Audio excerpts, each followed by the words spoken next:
Hi, everybody. My name's Arwyn. I'm Dylan.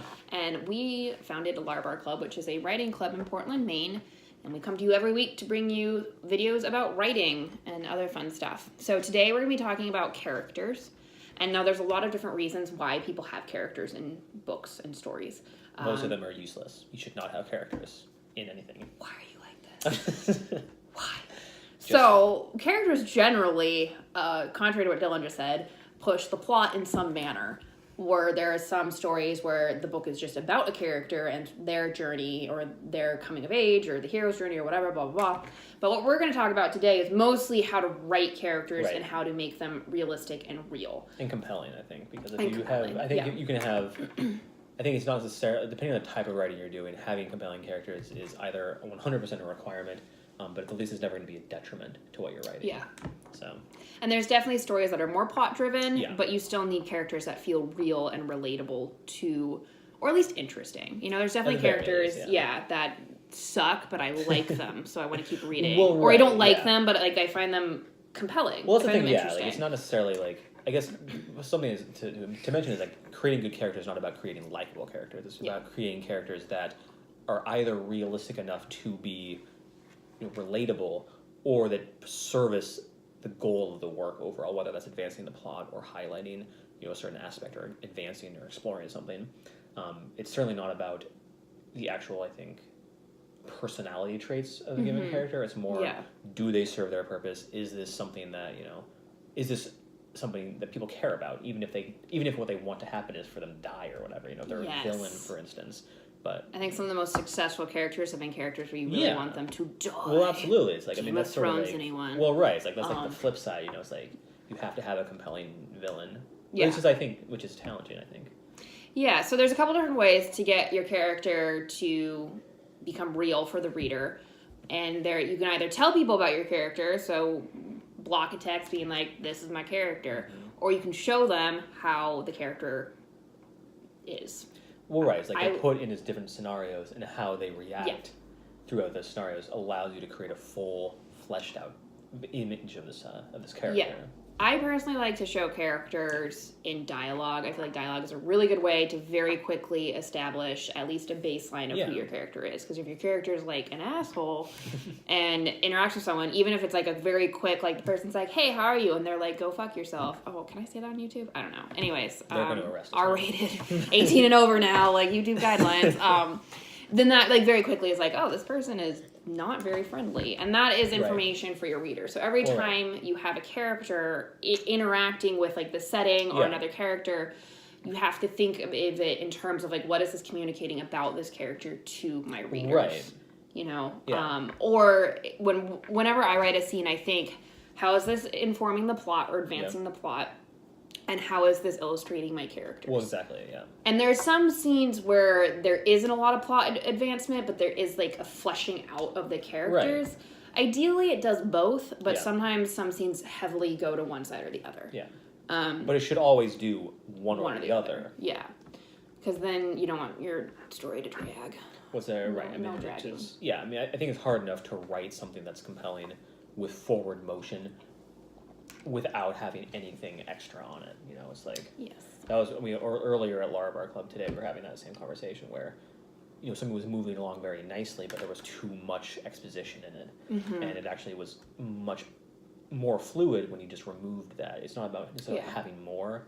And I think what you were saying about having, ideally you want text, you want language that does both, that explores the character, develops the character, while at the same time advancing the plot. Because the thing is, like, maybe it's not necessarily good to think of these as like binary sort of lanes here, where you have character driven and then plot driven, because really they're often intertwined, and ideally the plot would be informed by the way that this character grows. Because what you don't want to do, that's what that is. This is, next time you have a writer's block, just think of this right here, and you're done. You're just going to write the whole thing in one night. It's easy.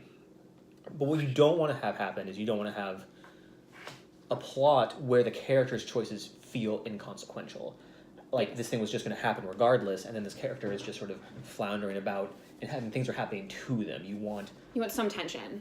Like, you want the reader to be somewhat invested in what the character is doing. Right. And that's sort of, or responding somehow. Well, exactly. Because I think that informs I think that's part of why people read works of fiction, because they want to feel like I mean, I think inherently the character, to some extent, is a reflection of the reader, because they want, especially if you're dealing with like a protagonist in sort of a traditional literary idea, because they sort of see themselves as this person. They imagine how they would act in these same scenarios, what they would do. So they want to feel like if that was them in that scenario, they can make a difference in the direction of the plot, versus like, doesn't matter because this is just going to happen. You know? And we're back to existential crises as usual. Which is often, you know, like if you're going to start writing, you should be prepared for that. Right. Do my characters affect the plot at all? Oh God. Oh no. So that's a really good point, though. That you want your character to have agency, and you want, you know, your character. You want your character to grapple with real conflict, and sometimes that conflict can be internal conflict. Like I deal a lot with internal conflict. I think a lot of my characters are more, it's more about relationships and how they're relating to one another, and it's a lot more like this internal stuff, but that's still conflict. So you want your characters to be interacting somehow with this conflict, and you want to show that to your reader by having them interact with a setting or with other characters. Yeah. No, absolutely. Yeah. I mean, I think creating believable, likable characters is a hard aspect of writing, you know? And for me, whatever, and I think pacing can be its own topic, but just to like dip into pacing, I feel like you can take time to develop your character to make pacing more like better. Right. More better. That's not correct. Anyways. Verbatim how you should write. That's how you should write. Because sometimes when people want like action, and they don't take the time to really like make the character real, the reader it's too quick. It feels too rushed. No, absolutely. The reader doesn't really know who this person is. They're kind of like, why do I care that they're storming the castle when I don't even know who this person is? I just know their name and what they look like, and that's it. And that's not what we want to read about. We want to read about people that we care about for whatever reason. You don't want to feel like the main character is just like an avatar that you can swap in and out with other, you know, generic sort of, you know. I remember I was reading a book just recently. It was a cyberpunk book, and all the characters seemed to just be, there were a few that were good, I thought were compelling, but most, even the main character, he sort of just seemed to be there to explicitly advance the plot, and he didn't really have, I really didn't care about him even at the end, you know. It's like I had some vague sense of wanting the best for him, but I wasn't, no, and the thing, like, he was, I think, clearly there as just an explicit mechanism to explore certain, you know, abstract or opaque ideas that the author was interested in. He wasn't there as someone that you were designed to care about until the end, which I thought was kind of, you know, detrimental to the overall story. I felt like overall I wanted to explore those ideas, but I also wanted to care about the character at the end, and I think you know, that's a failing that it's easy to commit. That is true, especially when you're doing really plot, like world built. Well, that's right. Yeah, exactly. Which it comes back to if you can get a twofer, right? If you can explore your world while developing your characters, like, oh, here's a new scenario, here's a new, you know, something that's happening. How does the character react to that? And if you do it well, you can reveal more about the character and more about the world that they're existing. That's true, because it's always really disappointing when you have an amazing world building like story. This happens all the time, where like the world is incredible. I'm really in it, and I want to know how the world works, and then the characters are super flat. Most disappointing thing ever, not going to name names, just saying. But...